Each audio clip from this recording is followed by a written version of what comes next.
Hey, salut les crypto lovers, c'est Wiltemer et bienvenue pour l'édition du 24 du 8 2021 du petit journal du crypto. Alors aujourd'hui, market cap global, ouf, il prend 4,31% en négatif. On est quand même toujours au-dessus des 2000 à 2054 milliards de dollars, comme tu peux le voir.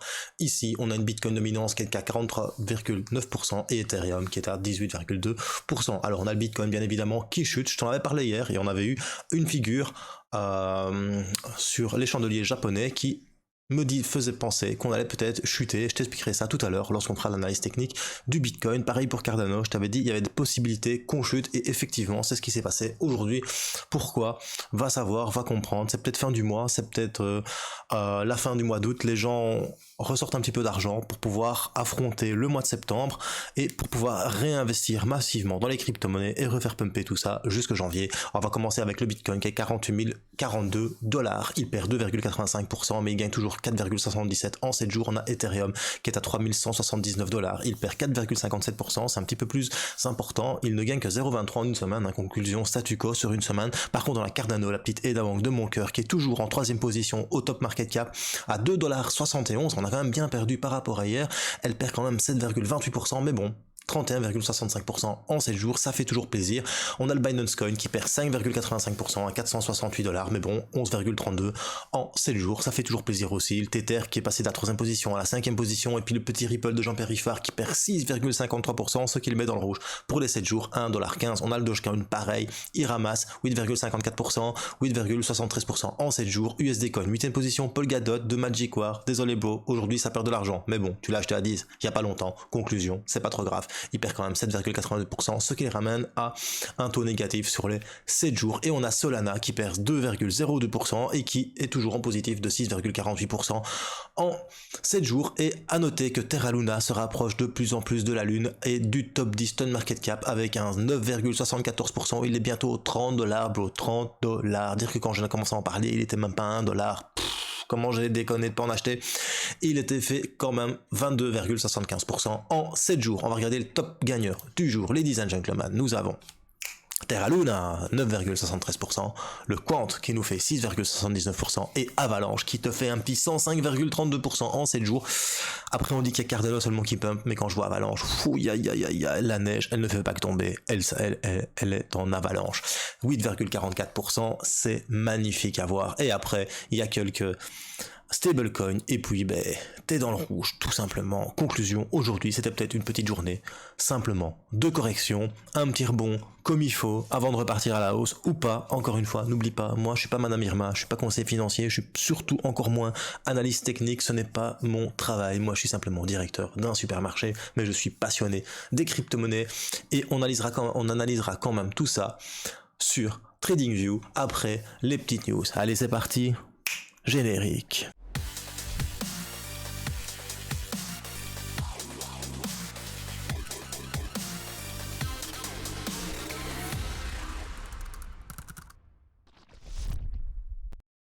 Alors avant toute chose, si t'es nouveau sur la chaîne et si le petit journal du crypto te plaît, bien évidemment, n'hésite pas à t'abonner et d'actionner la petite cloche de notification pour ne rater aucun petit journal du crypto. Tu peux bien sûr nous trouver sur Twitter à l'adresse @culturecryptofr et t'as tous les liens qui se trouvent en description. C'est parti, on commence par Avalanche. Bien évidemment, Avalanche fait un raz-de-marée, c'est pas peu le dire, avec l'ajout de SushiSwap à son programme d'incitation d'exploitation minière en liquidity pool. On apprend que Avalanche a pompé plus de 1 milliard de dollars d'Ethereum en quelque temps depuis qu'ils ont lancé le pont entre les deux blockchains. Donc les 105% que tu vois sur CoinMarketCap Avalanche ne viennent pas de rien, 107%, c'est aussi grâce au SushiSwap qui débarque sur Avalanche, qui est sur Avalanche, et à leur programme d'incitation à mettre de la liquidité. Donc tu bloques tes AVAX et tes sushis et tu gagnes des récompenses en AVAX ou sushi sur la défi, sur les protocoles défi. Et ça, franchement, il n'y a rien à dire, c'est la fête. Après, on apprend que 65% des fonds spéculatifs crypto s'attendent à ce que le Bitcoin se négocie entre 50 000 et 100 000 dollars d'ici la fin de l'année. Je pense que c'est plausible, il n'y a rien à dire. C'est vraiment quelque chose qui est très plausible. Maintenant, il y en a même certains qui pensent que le Bitcoin pourrait se trouver carrément fin d'année entre 100 000 et 150 000 dollars. Donc un Bitcoin à 150 000 dollars pour les fonds spéculatifs, c'est plutôt sympa. Maintenant, bien évidemment que eux, ils prônent ça pour leurs clients, pour attirer un maximum de personnes sur leur fonds. Ils vont pas leur dire ouais, le Bitcoin il va s'écrouler, sinon les gens viendront jamais acheter des parts de leur fonds. Donc ils ont tout intérêt de dire le Bitcoin va être à 150 000 dollars fin d'année afin de gagner un maximum de clients et de prendre un maximum, comment on dit, de filles quoi, de frais quoi, hein, et se faire du pognon.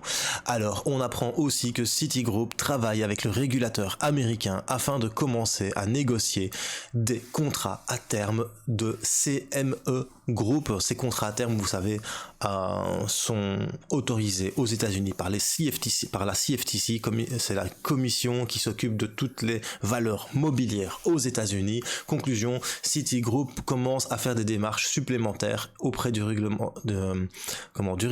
Pourquoi? Parce qu'il y a de plus en plus d'institutionnels qui s'intéressent de près ou de loin aux crypto-monnaies et Citigroup n'a absolument pas envie de perdre le coche et de louper le coche. Conclusion, ils se disent il est peut-être temps de commencer à proposer du Bitcoin, en tout cas en contrat à terme à nos clients. Alors on apprend que MicroStrategy vient d'ajouter plus de 3907 bitcoins supplémentaires à ses avoirs, ce qui porte un total de 108 000 bitcoins dans la possession de MicroStrategy. MicroStrategy a acheté ces 3907 bitcoins supplémentaires entre le 1er juillet 2021 et le 23 août 2021. Conclusion, n'oublie pas, on achète bas pour revendre haut. À chaque fois que ça chute et que ça dump, ils rachètent pour du long terme. MicroStrategy devient la société privée possédant le plus grand nombre de bitcoins. Aucune société ne possède autant de bitcoins que MicroStrategy, dirigée par Michael Saylor. Il faut comprendre que MicroStrategy, c'est une société informatique qui ne mine pas du Bitcoin, hein. Par contre, ils achètent du Bitcoin avec leurs avoirs. Conclusion, ils mettent une pression haussière sur le Bitcoin et ça c'est quand même super important. Maintenant, une fois qu'on a eu cette annonce, le Bitcoin aujourd'hui a chuté. Est-ce que ça a un rapport? Moi je pense pas, il y en a qui disent que oui, moi franchement je pense pas, je pense que ça devait chuter parce que ça devait chuter, c'est comme ça le marché, ça pump pendant un moment et puis bon il y a des prises de bénéfices, hein. Tu vois, tu vas pas regarder un truc monter et puis à un moment tu dois quand même te dire quand on arrive dans un moment auprès d'une résistance, on vend. Quand on arrive sur un support, on achète. Sur une résistance, on vend. Ici, on arrivait près d'une résistance. Conclusion, les gens ont vendu pour faire chuter le prix, pour prendre des bénéfices. Hein. Pourquoi? Parce que quand on arrive près d'une résistance, il y a un risque que ça résiste et que ça rechute. Conclusion, les gens, en tout cas les traders, les opérateurs, ils vendent à ce moment-là. Et comme les opérateurs professionnels achètent beaucoup plus que toi et moi, eh bien, c'est eux qui font l'appui et le bon temps entre le cours. Donc, s'ils décident de vendre près d'une résistance, c'est la base, hein, les gars. On achète un support et on vend une résistance. Eh bien, le cours chute, tout simplement. Donc, je pense pas que cette annonce de MicroStrategy soit négative. Que du contraire, pour moi, ça aurait dû être une annonce bien bullish sur le Bitcoin. Alors, on va partir sur Cardano et on apprend que le nombre de millionnaires en Cardano a augmenté de plus de 173% après que le prix de Cardano ait atteint son all-time high à 3,02$. Le nombre de portefeuilles Cardano possédant 1 million de dollars est passé de 3625 au 20 juillet à 9830 le 24 août. Félicitations à vous. Personnellement, je suis rentré dans Cardano en 2017, lorsqu'il valait 0,02$, si j'avais mis 50 000 euros, j'aurais pu être millionnaire. Maintenant, bien évidemment, j'ai jamais mis 50 000 euros, donc je suis loin d'être millionnaire, que du contraire. Que du contraire. Il faut bien que je bosse, malheureusement. Mais bon, voilà, j'ai acheté une petite partie de Cardano. Bien évidemment, j'ai acheté avec mes moyens. Je suis pas millionnaire, donc j'ai pas acheté des milliers de Cardano. Mais bon, voilà, ça fait plaisir de voir que 9830 personnes sont devenues millionnaires grâce à Cardano. Ça, ce n'est qu'un début, à mon avis, d'ici les 5 à 10 ans à venir, ce nombre va bien évidemment augmenter. Voilà, c'est tout pour les petites news. Maintenant, on va passer à l'analyse technique du Bitcoin que vous attendez tous. Donc voilà, hier, je vous ai expliqué, et tu peux regarder ma vidéo d'hier où je fais l'analyse technique du Bitcoin, que nous étions sur cette petite résistance qui se trouve entre les 49 467 $ et les 51 700 $16 et que ce chandelier japonais, hier je vous ai expliqué que c'était un hammer inversé, et conclusion, j'ai dit il y a une petite chance, il y a peut-être une possibilité de chance que ça chute derrière. Bon, ça a chuté. Maintenant, est-ce que j'ai tort, est-ce que j'ai raison? Bon, là n'est pas la question. Ce qui se passe, c'est que moi, cette grosse mèche ici m'indiquait que les acheteurs ont voulu monter jusque là et que les vendeurs ont fait non, on monte pas, on ne veut pas, on veut rester ici à $50 000. Ils ont gagné la bataille. Conclusion, aujourd'hui, ils ont pris la main et ils ont décidé de faire chuter le Bitcoin. Voilà, après je suis passé sur du H4 hier, comme je fais tout le temps, et je vous avais expliqué voilà, que sur le H4, on avait une chance que la moyenne mobile 50 périodes tienne le coup pour le cours. Ici, on voit que pour l'instant, la moyenne mobile, ce n'est qu'une ligne. Bien évidemment, c'est aux alentours toujours, mais généralement, ça rebondit dessus, pile poil. Donc ici, on n'a pas rebondi dessus, mais on a rebondi aux alentours. Pourquoi? Parce que si tu te mets à ce niveau-ci, hop, voilà, si tu te mets à ce niveau, là, tu vois que ici, au 47 757 $, il y a plusieurs endroits comme là. Attends, je vais enlever les mains parce que ça c'est ultra chiant. Ici et là, on avait fait un double top. Conclusion, on est revenu prendre appui, donc support sur le double top. Donc on achète sur un support.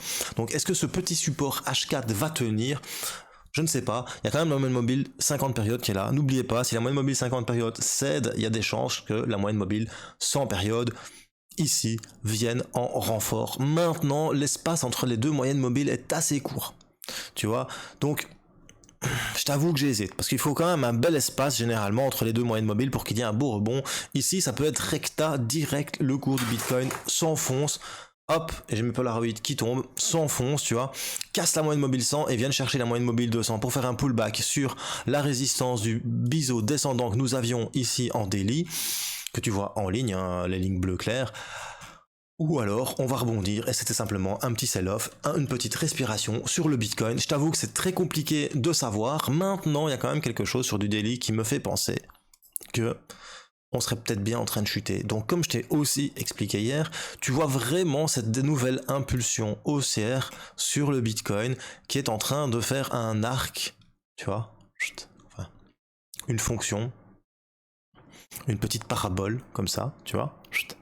Et cette parabole, il y a un moment elle retombe, tout simplement. Alors est-ce que la moyenne mobile 200 périodes, ici, va jouer son rôle de résistance, ou est-ce qu'elle va casser? Moi, quand je vois le Golden Cross qu'on a quand même eu sur du daily ici entre la 50 et la 100, ça peut être, pour moi c'est du positif. Problème, c'est qu'on voit quand même qu'il y a les volumes qui chutent, et aussi on a une divergence haussière sur le RSI. Donc tu vois vraiment qu'on fait des hauts de plus en plus bas sur le RSI et qu'on fait des hauts de plus en plus hauts sur le sur le cours du Bitcoin. Donc il y a une divergence baissière par rapport au RSI. Maintenant, si tu relis aussi les points bas du RSI, tu vois vraiment qu'on a un triangle de compression suivi d'un mât ici. Conclusion, on est peut-être sur un bear flag, donc un drapeau ours, donc un drapeau baissier. On va voir ce qui va se passer. Pour le moment, je suis dubitatif sur le Bitcoin. Franchement, je sais pas ce qui va se passer. Hier, franchement, quand je voyais lui, moi, ça c'est le genre de choses que je trade. Pour le moment, j'ai plus le temps de trader, donc je ne le fais plus. Mais bon, voilà. Quand je vois un hammer inversé, je me dis généralement le lendemain, ça chute. C'est ce qui s'est passé. T'as une chance sur 3 d'avoir raison. Enfin, t'as 2 chances sur 3 d'avoir raison. Ou on va dire 3 chances sur 5 d'avoir raison. Et c'est ce qui s'est produit maintenant. Voilà, c'est peut-être que de la respiration. On regarde ici, pendant 1, 2, 3, 4 jours, on a chuté, on est revenu chercher une résistance aux 43 000 et puis on est reparti.